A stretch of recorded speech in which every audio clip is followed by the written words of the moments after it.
Today we're going to create what I like to call a type ahead feature, where I've got a list of cities and states with their population in it. When I type something in like new, it's going to show me everything that matches the word new. If I type in York or Boston or West, it's going to show me every single city and state that matches whatever I've typed in, along with the corresponding population. Now, this data is going to be coming in from an external source. What I've done is I just went on GitHub here and I found a cities.json file, which will include the city name, the state name, as well as the population that we have here. And I've put that into a URL. So first thing that we need to do is we need to actually go and fetch this data, which is a huge array. And then once that data is back, whenever someone types into this specific box, we're going to filter that array down to a subset of all of the ones that either the city name or the state name will match. So how are we going to do that? Well, first of all, we need an empty array to put our cities into. So I'm going to say const cities equals an empty array. And then we need to go out and fetch our data.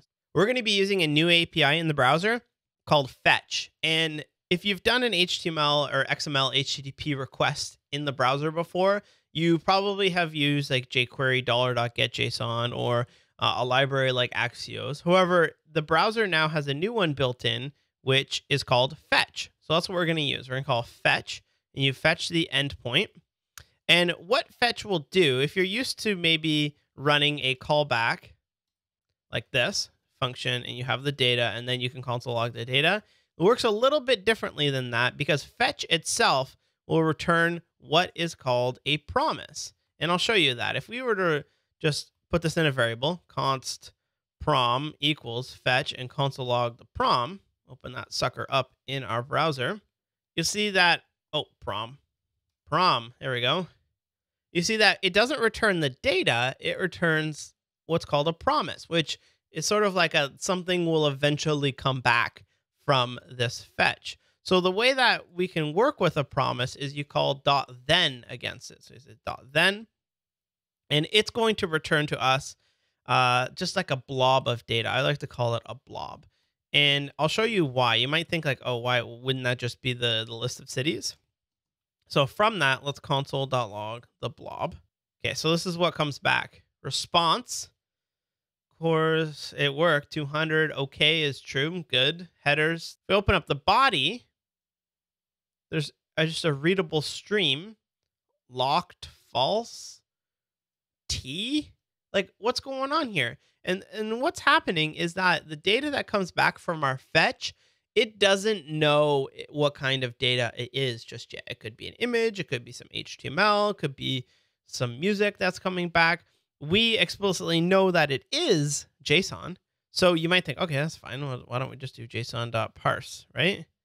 That should work, but it doesn't because the blob has to be converted from the raw data that it is in into JSON. So what you do from this is you call blob. And if you look at this blob and you open the prototype, you'll see that there is a method called JSON right there. So if you call blob.json, that itself is going to return another promise, which we're going to call .then on. This is getting a little bit hairy, so let's do this. Oh yeah, that looks much better. .then, and that is going to give you the raw data, which we can console log this data here. Now when I refresh, we get a massive array of all 1,000 cities and states and population, latitude and longitude from each of the ones. Now, how do I get this data into cities? Well, you might think, oh, well, I'll just do cities equals data, right? No problem there. Assignment to a const variable. So we just tried to wipe out a const variable by reassigning it to be the data. So what you could do is you say let cities, and that's a fine way to go about it. Cities is my array. Or if you like to keep your variables const because you do not want that array changing, you can push the items into cities. So you might think, okay, cities.push, and we'll say data, and we'll look at cities. Okay, this is an array of one thing. But if you open that array, then it's okay, that's not it. It's an array of an array. Now we're nested. So how do I get each and every item to go into cities. Well, you might know that cities.push, if you push something like 1, 2, 3, 4, and then look at cities, you'll notice that every time I have another argument to push, it will put it as its own item in the array. And the way that we can change this array into individual arguments is we spread into it. A spread is part of ES6. I've got a whole bunch of videos in my other ES6 series, but you simply spread into a function or spread into this push method, and that will give us proper cities. There we go. Now that's an array of 1,000 different cities that we have. Good. Now I'm happy with that. The next thing we need to do is when someone then types into this box here, I need to run a function that is going to take this massive array and filter it down into a subset where you can then listen for it. So I'm going to create a function here called find matches, and that's going to take in a word to match, and it's also going to take in the cities array because we want to pass in the data into this function that it's going to filter. And from that, we are going to return the cities array, but we're going to call filter on it, which is going to sort of chisel it down into a subset of that initial array. So each one is going to have a place, which is each individual city and state and population and everything like that. And from that, we need to figure out, here we need to figure out if the city or state matches what was searched, right? Like if I were to run find matches with boss, it should show me Boston and I don't know, whatever other cities have the word boss in it. So we need a couple of regexes because you might think like, okay, we'll just return place dot city dot match. And normally you could do something like this where you search for the word boss. And if it does match, then it will be true and we will give ourselves a subset. But the problem is that the word to match is not always going to be boss or always going to be new or always going to be York. It's going to be a variable. And the variable is word to match. So just pop in the word to match. No, that doesn't work because it's actually going to look for the word to match. So how do you put a variable into a regular expression? Well, you can't just do it in this syntax here. We need to actually create a regular expression outside of it.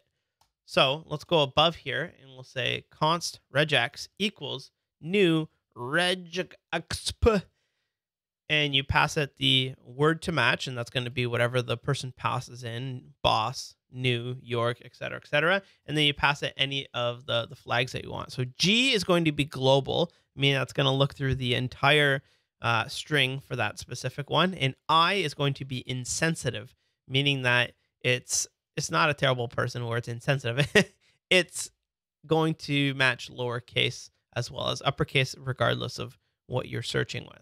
So now we call .match with our regex in here, and that's going to take the place.city. And if we take a look at our cities here, you'll see that as each place is New York and the city is going to be New York. But we also need to match the state, which that's a bad example. Here we go. State is going to be California. So we got to return the place.city.match regex or the place.state.match regex. And that will check if the city or the state has either one. So if this one is true or this one is true, the whole thing is going to be true, and therefore our filter is going to be made much smaller. So if I were to then run this, if we were to say find matches and we were to search for boss, and we need to pass it our cities array here, what it returns to us is a smaller array of two things, Boston and Bossier City. Good. We've got our find matches function done. Then what we need to do is create our display function. So say function display matches, and that is going to be called whenever someone changes the value on here. So I'm just going to console.log this.value, and then we're going to select this input that we're working with here. So what is the selector on here? Input type of text, class of search. That's good for me. So I'm going to go down here in case const search input equals document dot query selector dot search. And then we also want to select this UL here, which is suggestions. Then we'll say search input dot add event listener. We're going to listen for the change event. And when the input changes, we are going to run find matches. Save. We should now see when we run it, type in here and I click outside, then it runs that function. Oh, we got an error. Cannot read property filter of undefined in our, because we're not running find matches directly. Sorry. We are running display matches, not find matches. So if I type in here like boss and click outside, it then will trigger in console log this, which is the input dot value. And that's whatever someone has typed into here. New, click outside. So why do I need to click outside? And that's because the change event only fires when you go off that input, not whenever you type into it and key up. So if you want it to also fire on key up, just duplicate that and we'll listen for the key up event. And we'll just rerun display matches on that as well. So now if I type new, hello, boss, you get the point. Every time we key up, it's going to tell us what the person has typed into that box. Now what we want to do is go back to this display matches function here. And we are going to use this find matches function that we built. So we'll say const match array equals find matches. And we are going to pass it this dot value as well as our cities array. And that should give us the match array. Let's try it out. Whenever I type into it, it should run this, call our function, find ones that match it. So boss. There we go. See, the first time I typed B, that was a lot of cities. Second time I typed O, a little less. And then the third time I typed boss, it's going to give me that array of just 2 cities that have matched it. Good. So we've got the data, and that's really what I like to stress when we're doing this stuff. Get your data first, get all your functionality in place, and then we'll worry about hooking it up to event listeners as well as creating the HTML that we need there. So we're going to first loop over it. So say const HTML equals match array dot map, and each one is going to be the place. What did we use up here? Yeah, place. I like to keep it consistent. And from each of those, return backticks. It's going to hold our list item, li. Inside of that, we want a span with a class of name, which is going to contain the place.city and the place.state. And below that, we're going to have a span with a class of population, place.population. Then finally, once we've mapped over this array, we can simply call suggestions dot, and what is suggestions? That's this query selector that we've done down here, dot inner HTML equals HTML, which is this HTML that we have here. One last thing is this map is going to return an array when we really want just one string. So we can call it quick dot join on the end, and that will turn it into from an array with multiple items into one big string. Let's give it a shot. Boss, there we go. Boston, Massachusetts, Bossier City, new, looking good. Couple last things we need to do if we look at the actual answer that we're working here